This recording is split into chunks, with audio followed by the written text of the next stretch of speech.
Hi everyone, my name is Matt. I love data, I love legacy. Eternal Weekend Europe just finished, I want to say like 4 or 5 hours ago.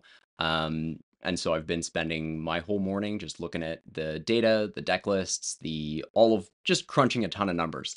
And I'd love to share that all with you. So let's take a look. We had 6,700 matches played in total. 790 deck lists were submitted. 832 total players in the event. Not all of them registered their deck lists, and there were some big shakeups over 11 rounds. So let's get into some data. All right, so same as the last time that I did this, I've spent all morning crunching the numbers and getting my outputs, but I haven't necessarily had a ton of time to digest and process the information yet. So we're gonna go through that together, sort of I'll look at it, you'll look at it, maybe I'll come to a different conclusion than you would, but we'll take a look nonetheless.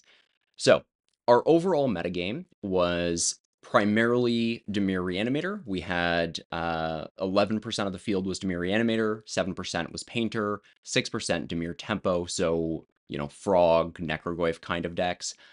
Mystic Forge combo, 5%, Moon Stompy also 5%, Bant Nadu, 4%, Eldrazi, 4%, Cephalid Breakfast 3%, Nadu Elves 3%, Doomsday 3%, D&T 3%, Esper Frog 3%, and then Blue White X Control 2%, along with Stifle Knot, Reanimator, and Sneak and Show. And then other decks, not sort of in this big top clump, were about a third of the field, 34%. The top 8 of this event was it was a little bit more condensed than I think we've seen in the past. So we had two Nadu Elves decks, two Dimir Reanimator decks, a Cephalid Breakfast, Ad Nauseam Tendrils, a Stifle Knot deck, and then an Esper Frog deck. So I think the sort of summing up the top 8, we've got Psychic Frog, we've got Nadu, and then we've got one Tendrils in the top 8. Looking at the first most played deck of the tournament, Dimir Reanimator. Dimir Reanimator was 11, almost 11.5% of the field. We had 95 copies played in total. It had an X11 or better conversion rate. So that means the percentage of those pilots who finished with at 911 or better. I think 911 was literally the best record that anyone had in the tournament going into the top 8, but just sort of like a heuristic here. So over 2%, just over 2% of the Dimir Reanimator pilots made it to X11 or better, which is a very impressive result. The expected conversion rate was under 1%, it was like 0.96%, I think. The X2 or better conversion rate was 3%. So X2, you were still live for top 8, sneaking in at 7th or 8th place probably, but definitely live for prizing. And then X3 is almost 10% of the pilots made X3 or better, which is a pretty significant result. I'm just double checking my benchmarks. So X2 or better was expected at 1.7% roughly, and X3 was an expected result of 6.6%. So that gives you a little bit of context in terms of how well this did relative to field or relative to expectations. If we look at the results versus the field, we see that Dimir Reanimator had a very positive win rate against the field as a whole, putting up a 56% win rate, with more than 750 matches played total. So that's a significant sample size. It obviously was even in the mirror. You always win half of the mirror matches. Not you as an individual pilot or me as an individual pilot, but it's the way the math works. Also went 50-50 against Painter and against Dimir Tempo, so the top of the field was pretty even against each other in terms of the most popular decks. It was slightly unfavored against Mystic Forge. Mystic Forge won 27 out of 50 matches, so 54% favored there. Moon Stompy went really positive. Dimir Reanimator beat Mystic Forge 27 to 23, and Moon Stompy it beat 39 to 13. So I read that and I got it mixed up in my head and I was like, those are not what I usually expect from these matchups.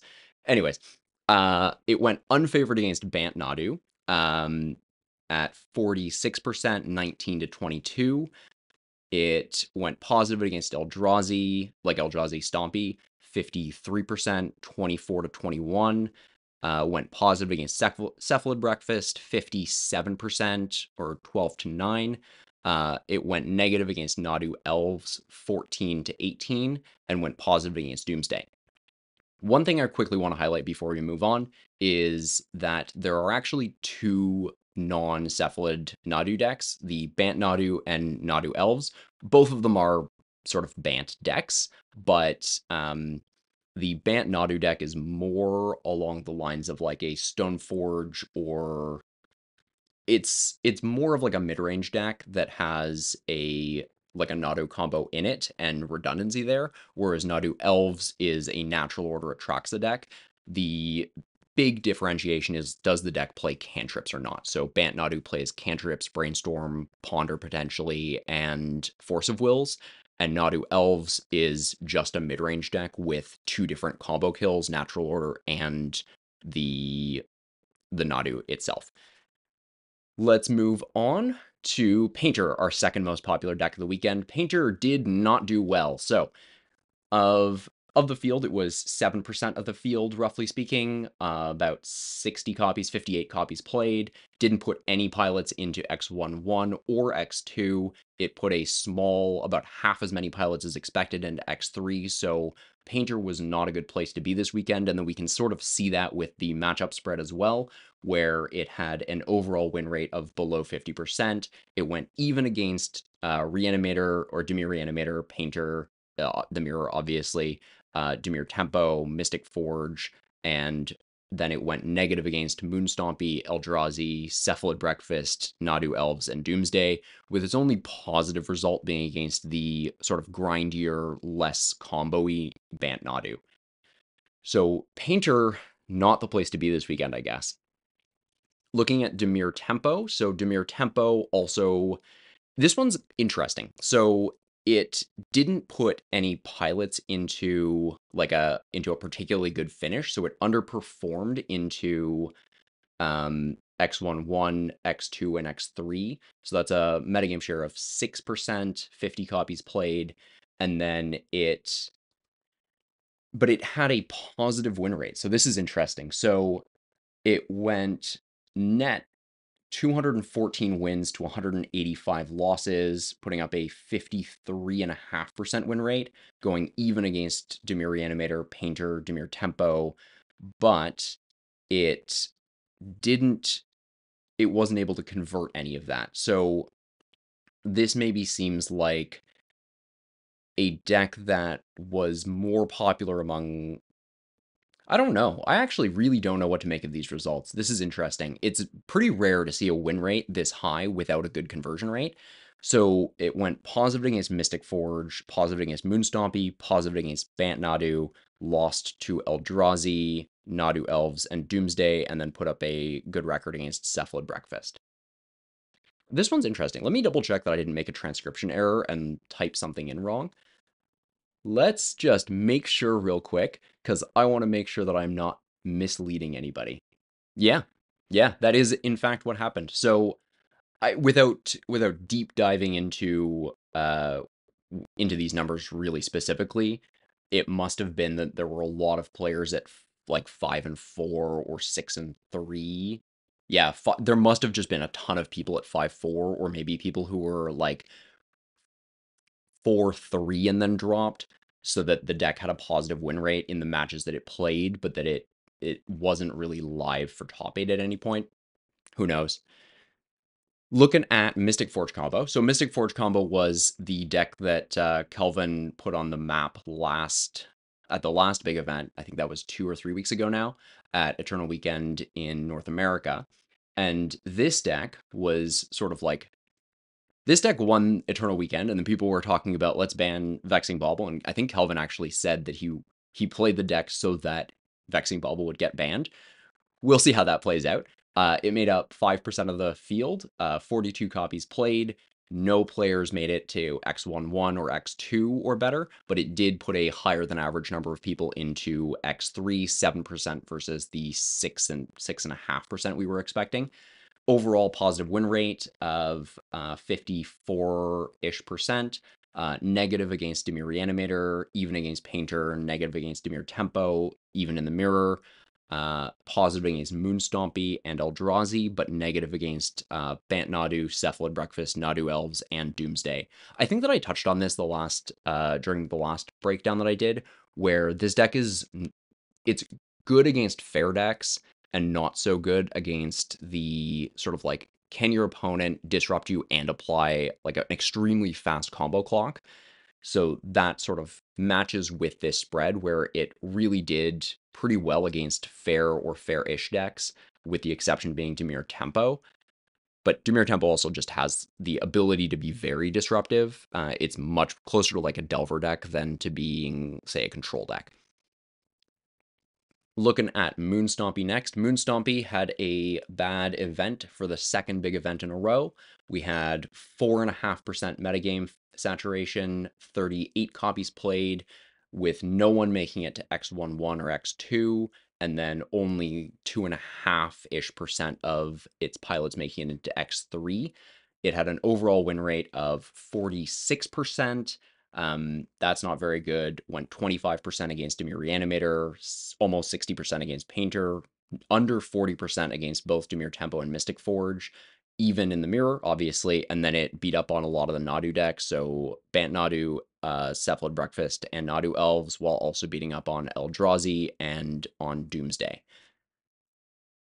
This one's kind of interesting. So it's Blood Moon turns off a lot of the Eldrazi mana base, which obviously has a big impact. And then against Doomsday, Blood Moon is also surprisingly effective there, so it forces the opponent into specific lines in order to actually cast the Thassa's Oracle or get it into play.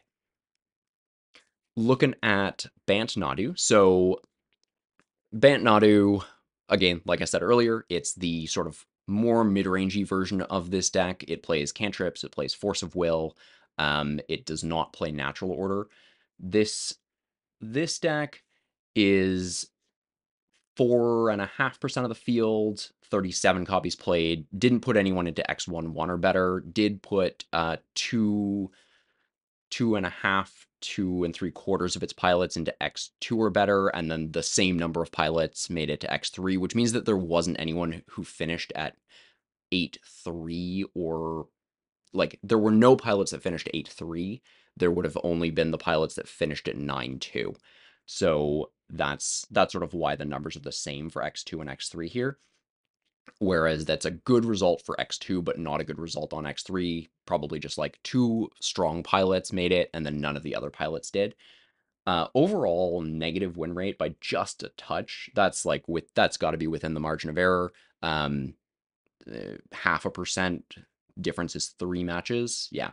Dimir Reanimator went positive against. It went negative against Painter, Dimir Tempo, Moonstompy, and then went negative in the mirror matches, like the Nadu mirrors, so against Breakfast and then the Elves version of Nadu, and then went slightly negative against Doomsday as well.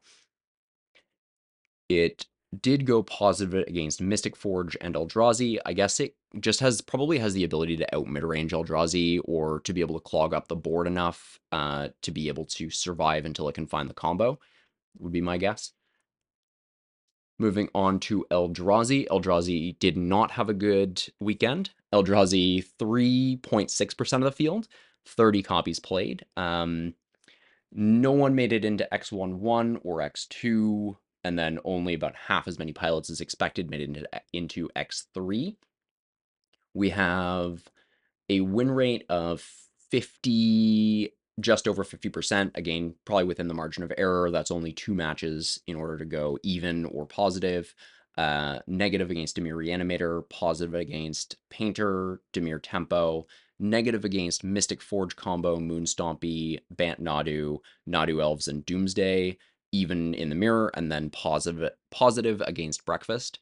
I think that Breakfast is probably, while it's the fastest of the Nadu decks, it's the easiest of them to disrupt with this kind of deck. So, ley lines and stuff like that, probably relatively effective. Moving on to Breakfast itself. Breakfast was 3.25% of the field, 27 copies played, went positive into. Oh, so here's what happened is that there was the one pilot, the top eight pilot, Johan Larsson, I think, um, who made top eight. So he would have been the X11 player, and then no other breakfast players made X3 or better. So that's what the story is there. So one pilot doing really well on breakfast, no other of these 27 pilots doing well. Overall had a positive win rate of 52.33%. That is slightly positive. I'm sure that Johan was bringing that average up. Went negative against Demir Reanimator, positive against Painter, negative against Demir Tempo, positive against Mystic Forge, um, negative against Moonstompy, positive against Bant Nadu, negative against Eldrazi, and then even or even-ish against Breakfast, Nadu Elves, and Doomsday. This one's interesting. I've played quite a bit of Breakfast. Breakfast is a deck that I own and play with some regularity. The Moonstompy result surprises me a little bit. Uh, I usually expect to be a little bit more positive against Moonstompy and like other Stompy decks, although Eldrazi is just so fast that it can be difficult. Um, I usually feel reasonably good against the Delver-esque style decks, Dimir Tempo. But also, this is a small sample size. A lot of these are pretty small numbers, so it's hard to say with any like certainty. I don't know how confident I am in like these numbers as a whole. I also wonder if a lot of the Nadu players or people playing this kind of style of deck would have been on one of the other Nadu variants instead. Let's take a look at Nadu Elves. So I think Nadu Elves probably the deck of the tournament. So it didn't win, right? I believe that the Esper Control player won the event itself. Um, but these are numbers like what we saw with Mystic Forge during Eternal Weekend North America. So it had an absurd conversion rate of more than like 7.7% of players into X2 or better and X1 or better. So that's the two pilots who made top eight. Um, and then almost 20% of its pilots into X3 or better. So that's like a non-top eight contention, but like a very strong result. 20%, that is a wildly high number. That is like 3.5 per times the expected result here. It had an overall win rate, excluding mirror matches, of 62.5%. It went over 55% against a mirror reanimator, 53%. 8-7 is like a very 8-7 is within the margin of error against both Painter and Demir Tempo. Very positive against Mystic Forge, slightly negative against Moonstompy. I wonder if that's probably, my guess would be that's because of the quantity of Furies and Pyroglyphs that people are playing in Moonstompy right now. It's probably pretty good against this deck that's just full of mana dorks. Positive against Bant Nadu. My guess is here is that while having not played this particular matchup myself, my guess is that having the natural order out is pretty big. And while your opponent has access to Force of Will, the Nadu Elves players have access to uncounterable spells. So some of them are playing Delighted Halfling, and then there's the 1 mana green creature that makes all your green spells uncounterable. I don't remember what it's called off the top of my head. But yeah, that card also very good. So it turns off the Force of Will aspect of Bant Nadu. Went positive against Eldrazi and then negative against Cephalid Breakfast. Probably because Cephalid Breakfast is just faster than Nadu Elves would be my guess. Obviously, even in the mirror, and then positive against Doomsday. So really, really impressive result from Nadu Elves. Wow, that's wild actually. And then we're going to close out with Doomsday. Doomsday was 3% of the field. We had 25 copies played, 0 players at X11 or better. So nobody made it into top 8, but 8% of the pilots made it into X2 or better. I don't think any of these pilots made top 8, but that means that there were a significant number in sort of like the top 16 range. Um, again, Doomsday like it's a really skill intensive deck. I played Doomsday for the first time in a while, like a week or two ago, and my brain was so tired by the end of my like 3 rounds. It's 4 rounds, 4 rounds. I played 4 rounds. It's a wildly hard deck, but when you get good at it, it can win so well. So we often see like a pretty split result between top Doomsday players and median or low skill Doomsday players. Overall win rate of just under 52%, 98 to 91. Negative against a mirror reanimator. That makes sense. Typically, Doomsday is very fast and resilient, but it's weak against Force of Will, like faster Force of Will combo decks. So I typically don't like. I would prefer to be on the Cephalid Breakfast end of this matchup or on the Demir Reanimator end of this matchup, personally speaking. It went positive against Painter, Demir Tempo. Again, with such a small quantity of matches played here, this is a little bit difficult to say whether this is like you probably shouldn't take away like huge levels of import from these particular numbers because this is the difference of like a couple coin flips and we get a very different looking result, right? 6-5 versus Mystic Forge could also be 5-6 or like 7-7-4. Like they're all within the realm of what is possible. Um, it went pretty positive against, or pretty negative against Moonstompy. I talked about that already earlier, and went very positive against Eldrazi. So interestingly, it wasn't the spell based combo deck in top eight because the spell based combo deck in top eight was Ad Nauseam Tendrils, which I'm glad to see. I love Ad Nauseam Tendrils. I mean, like the Epic Storm is also great. They do slightly different things, but they're both really good decks. But I've always loved casting Past in Flames, and so it was cool to see a Past in Flames in a top eight.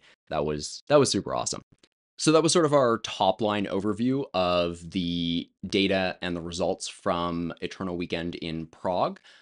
Please leave a comment if you're curious about any pieces of data that I didn't put in the video. I'll also link to the full spreadsheets of both the matchup matrix so that you can compare any matchup result to any other, like any deck to any other deck and see how they did. And sort of like all of the metagame breakdown stuff. I've got that already up for some friends of mine.